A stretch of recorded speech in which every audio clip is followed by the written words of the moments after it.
Ladies and gentleman, ஒரு பிகினராக நம்ம share மார்க்கெட்டில் நம்மளோட கெரியரை ஸ்டார்ட் பண்ணணும்னு நினைக்கும் போது நமக்கு இருக்க பிக்கஸ்ட் கொஷின், எந்த broker கிட்ட அக்கௌண்ட் ஓப்பன் பண்ணலாம், யார்கிட்ட அக்கௌண்ட் ஓப்பன் பண்ணால் நம்ம அக்கௌண்ட் சேஃபாக இருக்கும், எந்த broker நமக்கு பெஸ்ட்டாக சர்வீஸ் ப்ரொவைட் பண்ணுவாங்க, எந்த broker டேக்ஸ் அதிகமாக பிடிப்பாங்க, எந்த broker டேக்ஸ்லாம் ரொம்ப கம்மியாக பிடிப்பாங்க.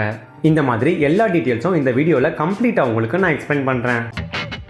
இந்த brokerல 2 டைப் ஆஃப் brokers இருக்காங்க. ஒன்று ஃபுல் சர்வீஸ் broker, இன்னொன்று டிஸ்கவுண்ட் brokers. ஃபுல் சர்வீஸ் brokerல பார்த்தீங்கன்னா ஏஞ்சல் ஒன், ஐசிஐசி, ஹெச்டிஎஃப்சி இவங்கெல்லாம் வருவாங்க. டிஸ்கவுண்ட் brokersல பார்த்தீங்கன்னா ஜெரோதா, அப்ஸ்டாக், க்ரோ இவங்கெல்லாம் இருக்காங்க. ஃபுல் சர்வீஸ் brokerல பார்த்தீங்கன்னா எப்போவுமே காஸ்ட் கொஞ்சம் ஹையாக தான் இருக்கும். டிஸ்கவுண்ட் brokersல பார்த்தீங்கன்னா காஸ்ட் ரொம்பவே கம்மியாக இருக்கும். இவங்க கிட்ட அதிக பிரான்ச்சஸ் இருக்குது. ஸோ நமக்கு ஏதாவது டவுட்னா நம்ம நேரில் போய் கேட்கலாம். டிஸ்கவுண்ட் brokers கிட்டேயும் பார்ட்னர் ஆஃபீஸ்லாம் இருக்குது. ஸோ நம்ம ஏதாவது டவுட்னா நம்ம நேரில் போய் கேட்கலாம். Next, investment advice. Full service broker பார்த்தீங்கன்னா நமக்கு இன்வெஸ்ட்மெண்ட் அட்வைஸ் கொடுப்பாங்க. இந்த ஸ்டாக் மேலே போகும், இந்த ஸ்டாக் கீழே போகும், இதில் இன்வெஸ்ட் பண்ணுங்கள் அப்படின்னு நமக்கு அட்வைஸ் கொடுப்பாங்க. பட் அந்த அட்வைஸ்க்கு நம்ம அவங்களுக்கு அமௌண்ட் பே பண்ணணும். டிஸ்கவுண்ட் brokers நமக்கு எந்த ஸ்டாக்கும் பர்டிகுலராக வாங்குங்கன்னு சொல்ல மாட்டாங்க. நம்மளே தான் ஒரு ஸ்டாக்கை செல்ஃபாக அனலைஸ் பண்ணி நம்மளே தான் இன்வெஸ்ட் பண்ணணும்.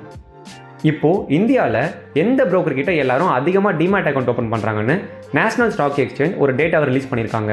இந்த டேட்டாவில் பார்த்தீங்கன்னா ஆக்டிவ் கிளைண்ட்ஸ் இன் 2023, அதாவது நீங்கள் ஒரு டிமேட் அக்கௌண்ட் ஓப்பன் பண்ணி அந்த அக்கௌண்ட்டை யூஸே பண்ணாமல் இருந்தீங்கன்னா நீங்கள் ஆக்டிவ் கிளைண்ட்ஸில் வரமாட்டீங்க. Active clients means